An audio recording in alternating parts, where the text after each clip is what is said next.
Hey everybody, this is Larry with another Edge update. And today we're going to talk about the Greater Lafayette Commerce 2018 Business Expo and our experience there. This year was pretty good. It was our first time at the expo.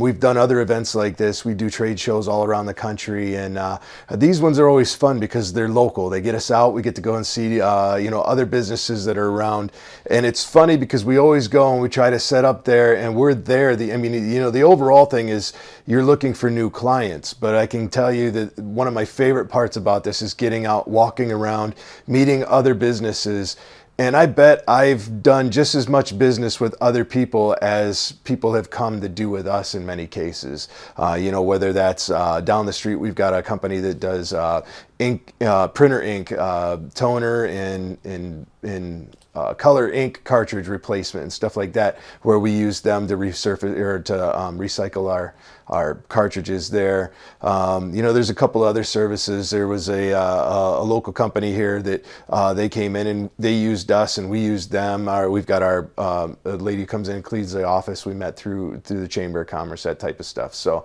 I'd really like to give a shout out to Kara Webb, Scott Walker, and Jody Hamilton for inviting us out and putting on this event. It was a really, really nice event, and I got a chance to talk with Kara and thank her for it. As well as we talked about in the next couple of weeks, we're going to do a grand opening for our new building here. And so we were hitting up some ideas on that too, so we're really looking forward to working with them on that. One of the things that I recommend when you go to these expos is getting out of your space. Again, we're all there to meet clients and to talk to clients and stuff like that. That's the overall thing.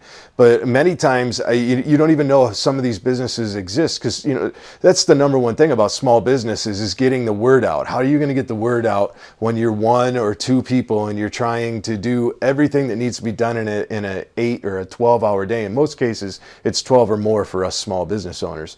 So how do you get the word out and get all your work done? And these are the perfect ways to do that. And then you get around and you start networking and you see how other people set up their booths and stuff like that. So it's absolutely as important for you to be in your booth as it is to be out of your booth and going around and shaking hands and meeting people in the local community. And we talked to all kinds of people that were out there, and it's such a fantastic event to be able to do that, get out and network.